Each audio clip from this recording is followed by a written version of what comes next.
இத்திர இத்திர அப்படிங்கிற எழுத்துக்கு உயிர்மெய் எழுத்து பாரஸ்படி எழுதி பார்க்கலாம். இத்திர இது வந்து ஒன்றை எழுத்து இருக்கு. இத்திராவும் சேர்ந்த எழுத்து. இத்திர கேயை ரிவர்ஸில் போட்டிருக்கோம். இத்திரா ரான்னு ஆ சவுண்டுனா கே பக்கத்தில் ஒரு கோடு போட்டோம்னா இத்திரா இத்திரான்னு வந்துடும். இப்போ இதே எழுத்து த்ரீ இத் ரீ அப்படி எழுத போகிறோம் அப்படின்னா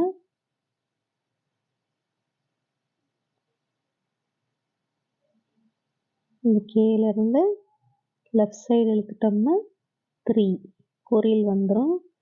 இதே இது நெடில் எழுதணும்னா என்ன செய்யணும்?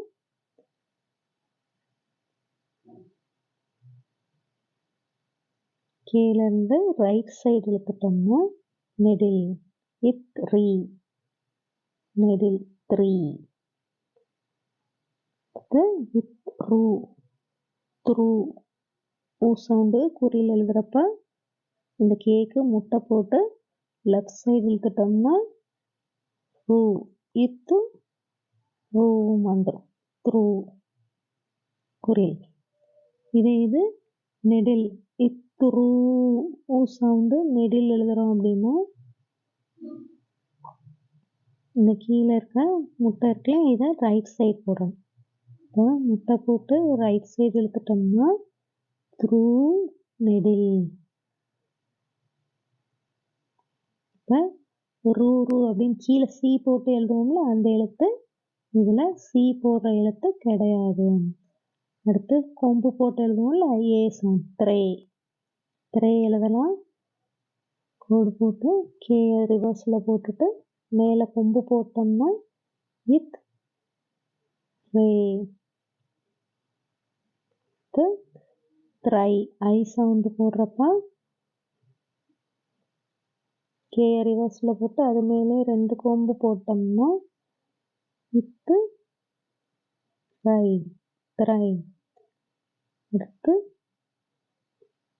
கே போடுங்க, பக்கத்தில் ஒரு கோடு, மேலே ஒரு கொம்பு